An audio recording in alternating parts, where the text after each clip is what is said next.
Well, to the central region, rather, a story developing nearly 70 workers of the Cocoa Research Institute of Ghana, a subsidiary of Cocoa Board at Asin Rakesi in the central region, have been laid off following an order by a chief for the company to halt its operations in the area.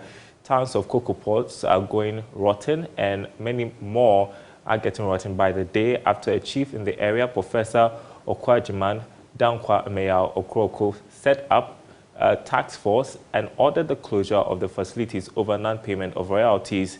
At a news conference at Asin Rakesi, the chief of Asin Rakesi, Nana Dankwa Ameyao II, condemned the action of Professor Okwajiman Dankwa Ameyao Okroko, saying he does not even have the legal right to claim the land.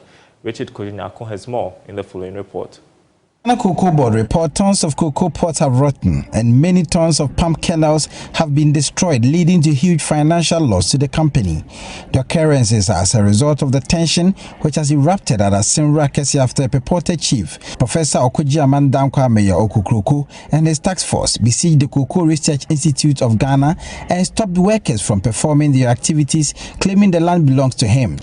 In the event, the purported chief pulled down the Cocoa Board signpost and replaced it with his, bearing an inscription, Okwajiman Agricultural Research Station. The farm manager of the Cocoa Research Institute, Prince Mensah, says the actions of the chief have caused a huge financial consequences to them. He indicated the chieftaincy dispute in the area has affected the institute in many negative ways and the situation needs to be addressed. And this has cost us greatly. We had cocoa that was to be broken on the Friday 21st, and that would have numbered close to 28,000 pots. That was all left unbroken, and that amounts to 18 bags of dried cocoa, and presuming to be of 12,000 Ghana cedis of value, and all that has come to waste. What you see on the mat was broken last Tuesday by the very team that Nana Okwajiman brought.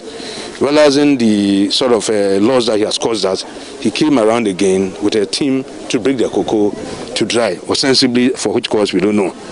But all in the interest of peace, we did not have any encounter with him. So the loss to us is great. You know, we have oil palm also here. 80-something acres of oil palm that has all been allowed to drop, which is due harvest.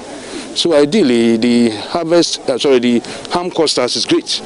But because management is handling the process, engaging media, engaging the courts, engaging Cocoa Board, we have had to hold up and allow the dialogue process to sort of end before operations can go on. We were doing with 66 casual workers and then 16 regular workers, making 82.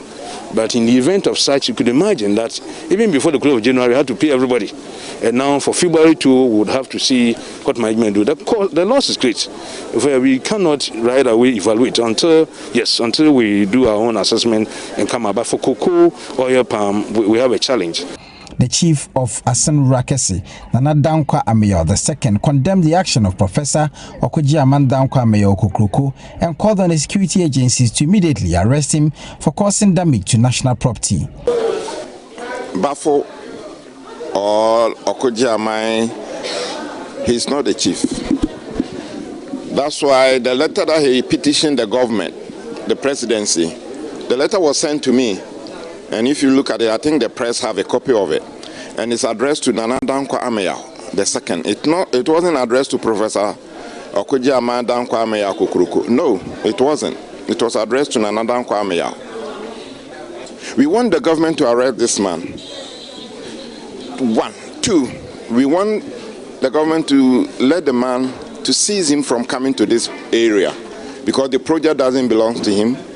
And as you can see, when you were coming in here, he raised a signpost, Okwajiman Agric Research. Who gave him that authority? I just don't get it. So we are appealing to the government. If government has instructed him, he should let the community know. The chief indicated they will liaise with the Ghana Cocoa Board to fashion out a way of restarting work so the destruction and the losses would be halted. Reporting for Joy News, Richard Kojinyako, Cape Coast.